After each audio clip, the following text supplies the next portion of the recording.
नमस्कार। आज का वीडियो काफ़ी इंटरेस्टिंग होने वाला है। आज मैं वो सारी बातें करूंगा आपसे जो जनरली बिज़नेस में लोग सीक्रेट रखना पसंद करते हैं।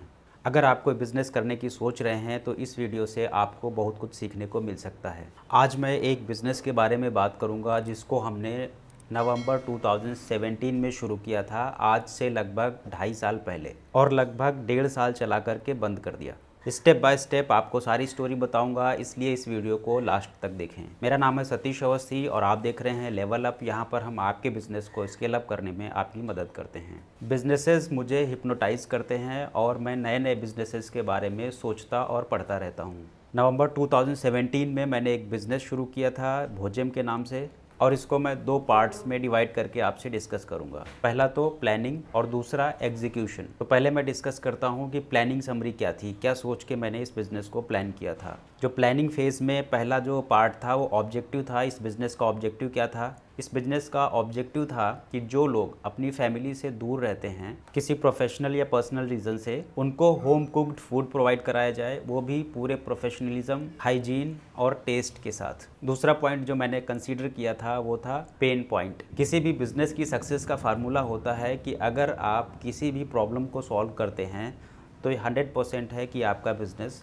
सक्सेस करेगा। और ये बिज़नेस उन लोगों की प्रॉब्लम सॉल्व कर रहा था जो घर से दूर हैं और घर का खाना मिस कर रहे हैं। अब तीसरा पॉइंट जो हमने कंसीडर किया इस बिज़नेस प्लान करने के टाइम वो था स्केलेबिलिटी। स्केलेबिलिटी का मतलब होता है कि आने वाले दिनों में आपके बिज़नेस की ग्रोथ कैसी होगी, एक्सपेंशन के चांसेस क्या होंगे। ये भी किसी भी बिज़नेस के लिए बहुत इंपॉर्टेंट फैक्टर है। स्केलेबिलिटी के लिए मैंने ऑपरेशंस को अपने हाथ में ना लेकर इसके किचन्स उन लेडीज़ को देने का प्लान किया जो कुकिंग में इंटरेस्टेड हैं और घर से काम करना चाहती हैं या ऑलरेडी कोई इससे रिलेटेड बिजनेस कर रही हों। चौथा पॉइंट जो बिजनेस प्लान के टाइम मैंने कंसीडर किया वो था यूनिफॉर्म कस्टमर एक्सपीरियंस। भोजम का डायनेमिक मेन्यू सिस्टम जो हर किचन के ऑनर को उसके व्हाट्सएप नंबर पर रेसिपी के वीडियो के साथ एक दिन पहले चला जाता था, उसको देख करके ही रेसिपी बनानी होती थी जिससे कि किसी भी लोकेशन के खाने का टेस्ट सेम हो। पांचवा पॉइंट जो कंसीडर किया वो था ऑर्डर्स और customer service. Orders and customer service को सेंट्रलाइज रखा गया जिससे कि हमें खाने की क्वालिटी को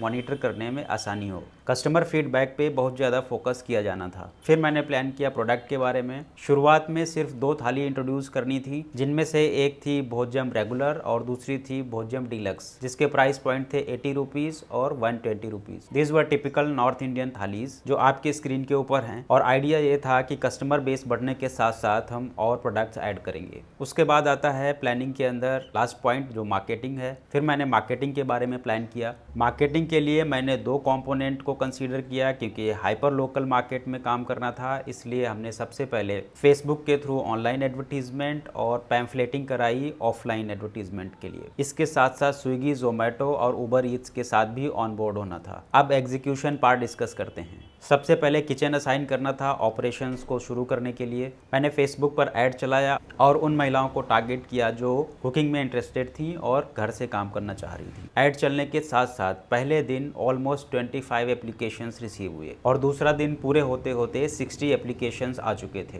क्योंकि 60 एप्लीकेशंस आ चुके थे इसलिए मुझे आगे के लिए ऐड बंद करना पड़ा। फिर मैंने मीटिंग्स स्टार्ट की और फर्स्ट वीक के अंदर पहला किचन सेटअप हुआ।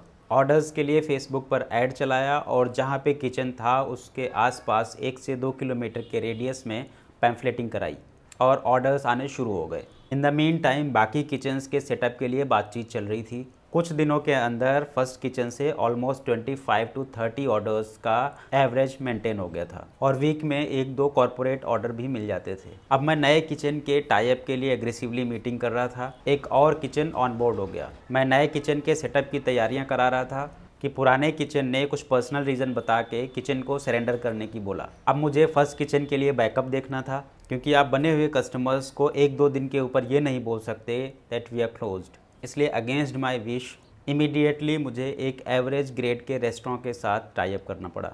जब मैं ये कर रहा था तो आई थॉट क्यों ना पहला किचन अपना ओपन किया जाए और शेफ़ रखकर काम कराया जाए। जिससे हम क्वालिटी कंट्रोल कर पाएँ और बड़े ऑर्डर्स भी डिलीवर कर पाएँ। Here the plan starts derailing. 15 दिन रेस्टोरेंट के साथ काम करके हमने अपना सेटअप बना लिया, जिसमें हमने शेफ, हेल्पर और डिलीवरी बॉय हायर किए। सारा सेटअप खरीदा, जैसे कि बर्तन, ration, sealing machine, bain marie जो एक काउंटर होता है जिसके अंदर खाना बन के रखा जाता है गर्म रखने के लिए, पैकिंग मटेरियल और एक बाइक डिलीवरी बॉय के लिए। जैसे ही मैंने ये डिसीजन लिया, the cost and the expenditure gone up.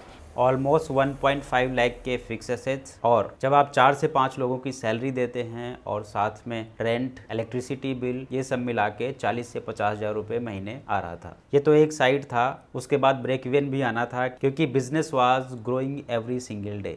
लोग खाने और बिजनेस मॉडल की काफ़ी तारीफ कर रहे थे, ओवरवेलमिंगली फीडबैक दे रहे थे। मैंने ज़्यादा कुछ रिकॉर्ड में नहीं रखा है, क्योंकि मुझे नहीं पता था कि मैं वीडियो बनाऊंगा, इसलिए जो कुछ फेसबुक या व्हाट्सएप के स्क्रीनशॉट्स अवेलेबल हैं वो आपकी स्क्रीन पे दिखा रहा हूँ। यहाँ तक कि इस काम के क्लोजर अनाउंसमेंट के बाद भी लोग कॉल करते थे और फॉलो अप करते थे कि कब ओपन होगा, क्यों बंद कर दिया, एट्सेट्रा। कुछ लोग तो कॉल करके ये भी पूछते थे कि अगर फंडिंग का इशू है तो मैं इन्वेस्टर सर्च करता हूँ, ये बिजनेस बंद नहीं करना चाहिए।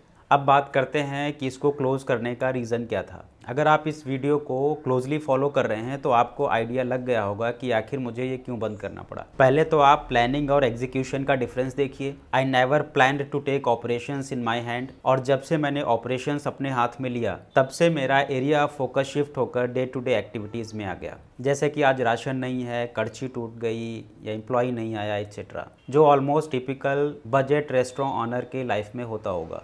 आई नेवर थॉट दैट। और शुरुआत में इसको जब मैंने प्लान किया था तो मेरे एक दोस्त के साथ प्लान किया था। वो कई दिनों से फॉलोअप में था कि आओ कुछ मिल के करते हैं। Then I proposed him this idea, तो उसने कहा ओके करते हैं। हमने अपने अपने काम डिवाइड किए एंड स्टार्टेड वर्किंग। कुछ दिनों के बाद ही बैक ऑफ, इसलिए सारा लोड मेरे ऊपर आ गया। मैं मेन स्ट्रीम में कुछ और काम कर रहा था, और मैं ये वाला बिजनेस कभी प्लान नहीं करता अगर मुझे अकेले करना होता। आई लव डूइंग बिजनेसेस, लेकिन जिसमें इंटरनेट का डोमिनेशन ज़्यादा हो। कंप्लीट ऑफलाइन बिजनेस में कभी प्लान नहीं करता, क्योंकि ऑनलाइन बिजनेसेस में स्केलेबिलिटी बाय डिफॉल्ट आती है, और दूसरा मेरा एक्सपर्टीज़ भी वही है, कटिंग थिंग्स इन शॉर्ट।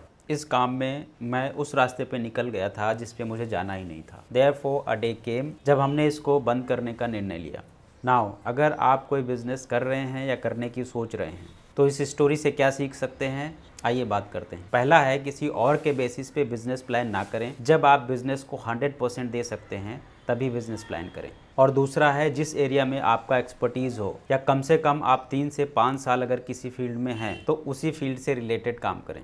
तीसरा है, अपनी प्लानिंग और एग्जीक्यूशन में बहुत जल्दी बहुत बड़े बड़े फ्लैक्चुएशन ना करें। थोड़ी पेशेंटली डिसीजन लें। काम शुरू करने से पहले पार्टनर्स और एसोसिएट्स के साथ लीगल एग्रीमेंट करें with all the terms and conditions. और last but not the least, अगर आपने कोई बिजनेस शुरू किया है और उसमें आपको मज़ा नहीं आ रहा है या फिर आपको कोई फ्यूचर नहीं दिख रहा है तो बिंदास बंद कीजिए। ये मत सोचिए कि कोई क्या कहेगा। तो ये थी मेरी स्टोरी, एक बिजनेस शुरू करके बंद करने की। इससे आपको कुछ बेनिफिट मिला हो तो ज़रूर बताइए, और हमारे साथ अलग अलग सोशल मीडिया प्लेटफॉर्म्स पे जुड़िए, जैसे कि फेसबुक, इंस्टाग्राम और यूट्यूब। धन्यवाद।